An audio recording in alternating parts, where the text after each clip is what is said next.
আজকে আমরা hepatitis B কে শুধু একটা রোগ হিসেবে নয়, বরং একটা আণুবীক্ষণিক চুরির গল্প হিসেবে দেখব।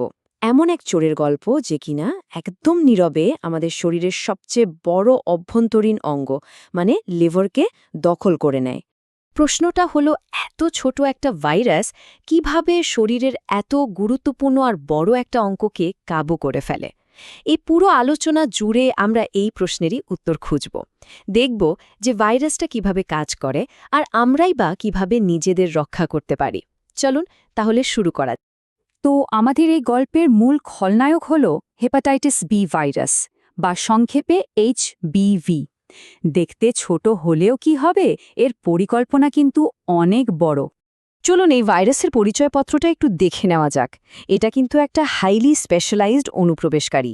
এর বাইরের আবরণে আছে সারফেস অ্যান্টিজেন বা HBsAg, যেটা একদম চাবির মতো কাজ করে লিভারের কোষের তালা খোলার জন্য। আর ভেতরে আছে এর আসল অস্ত্র, এর জেনেটিক ব্লুপ্রিন্ট। এই ব্লুপ্রিন্ট দিয়েই সে কোষের ভেতরে ঢুকে নিজের হাজার হাজার কপি বানাতে থাকে। কিন্তু এই ভাইরাস একজনের শরীর থেকে আর একজনের শরীরে যায় কিভাবে? মূলত সংক্রামিত রক্তের মাধ্যমে। এর মধ্যে পড়ছে অনিরাপদ যৌন মিলন, একই সূচ বারবার ব্যবহার করা, এমনকি ঠিকমতো জীবাণু মুক্ত না করার সেলুনের যন্ত্রপাতি থেকেও ছড়াতে পারে। এভাবেই কিন্তু আক্রমণের জন্য মঞ্চ একদম প্রস্তুত হয়ে যায়। এবার চলুন মানবদেহ থেকে জুম ইন করে একদম মাইক্রোস্কোপিক লেভেলে চলে যাই। আমরা দেখব কিভাবে এই ভাইরাস তার প্রধান টার্গেট মানে আমাদের লিভারকে আক্রমণ করে। ভাইরাসের মূল টার্গেট হল লিভারের শক্তিশালী কোষগুলো, যেগুলোকে বলা হয় হেপাটোসাইট। এগুলো হচ্ছে আমাদের শরীরের পাওয়ার হাউস, বুঝলেন? এখন ভাইরাসের প্ল্যান হচ্ছে এই পুরো কারখানাটাকেই দখল করে নেওয়া। এই যে পুরো জীবনচক্রটা দেখছেন, এখানে ভাইরাসটা কোষের ভেতরে ঢুকছে, তারপর নিজের জেনেটিক কোডটা সোজা নিউক্লিয়াসে পাঠিয়ে দিচ্ছে, আর তারপর শেষমেশ পুরো কোষটাকেই ব্যবহার করে নিজের হাজার হাজার নতুন কপি বানিয়ে বেরিয়ে আসছে। আক্রমণের প্রথম পর্যায় সেটা হলো অনুপ্রবেশ বা ব্রিচ।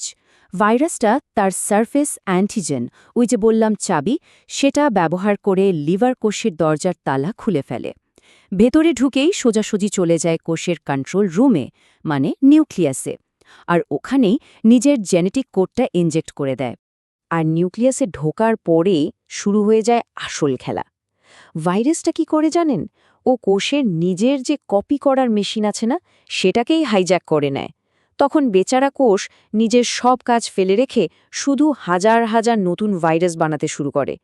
মানে হেপাটোসাইট তখন আর শরীরের কারখানা থাকে না, ওটা হয়ে যায় একটা পুরো দস্তর ভাইরাস তৈরির কারখানা। তো কোষের ভেতরে তো এই লঙ্কা কাণ্ড ঘটছে, কিন্তু এর ফলে আমাদের শরীরে আসলে কি হয়, কি প্রভাব পড়ে? এই প্রশ্নটাই আমাদের আবার মাইক্রোস্কোপিক জগৎ থেকে বাস্তব জগতে ফিরিয়ে আনবে। এখন আমরা দেখব যে ভাইরাসের এই কাজকর্ম আর এর বিরুদ্ধে শরীরে যে ফাইট ব্যাক, এই দুয়ের ফলে কী ধরনের দৃশ্যমান ও অদৃশ্য ক্ষতি হয়। যখন লিভারের কোষগুলোকে আক্রমণ করা হয় আর আমাদের ইমিউন সিস্টেম লড়াই শুরু করে দেয়, তখনই শরীরে নানারকম উপসর্গ দেখা দিতে থাকে, যেমন জন্ডিস, জ্বর, পেটে ব্যথা, খুব ক্লান্ত লাগা আর গাঢ় রঙের প্রস্রাব। এই সবই কিন্তু ভেতরের ওই যুদ্ধটার বাইরের লক্ষণ।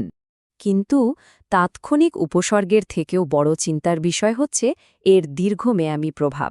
বছরের পর বছর ধরে এই যে চুপচাপ আক্রমণ চলতে থাকে, এটা থেকে লিভার ক্যান্সার, লিভার সিরোসিস বা লিভার ফাইব্রোসিসের মতো বড় বড় রোগের জন্ম হতে পারে। মানে বুঝতেই পারছেন, এর আসল বিপদটা স্বল্পমেয়াদী নয়, বরং অনেক বেশি সুদূর প্রসারী। তো এখন প্রশ্ন হচ্ছে, এই নীরব ঘাতককে চিকিৎসা বিজ্ঞান কিভাবে শনাক্ত করে আর এর সংক্রমণের গতিপথটা কিভাবে ট্র্যাক করা হয়? এই চোরটাকে ধরার জন্য ডাক্তাররা রক্তের একটা টাইমলাইন ট্র্যাক করেন।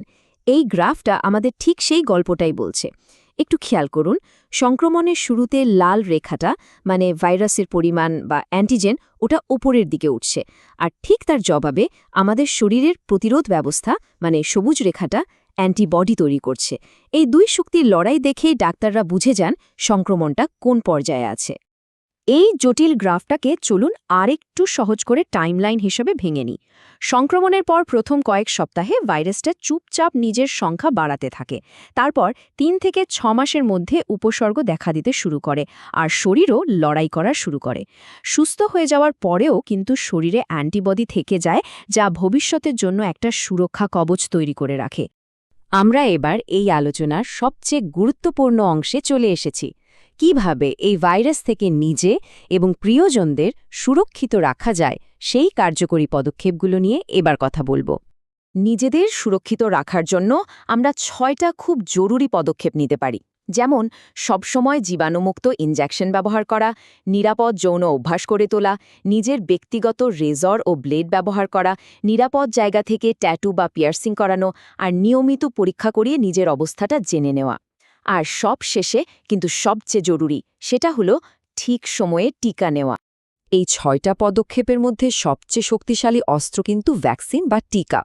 হেপাটাইটিস বি এর টিকা অত্যন্ত কার্যকর, আর এটা এই ভাইরাসের বিরুদ্ধে একটা দীর্ঘমেয়াদী সুরক্ষা দেয়।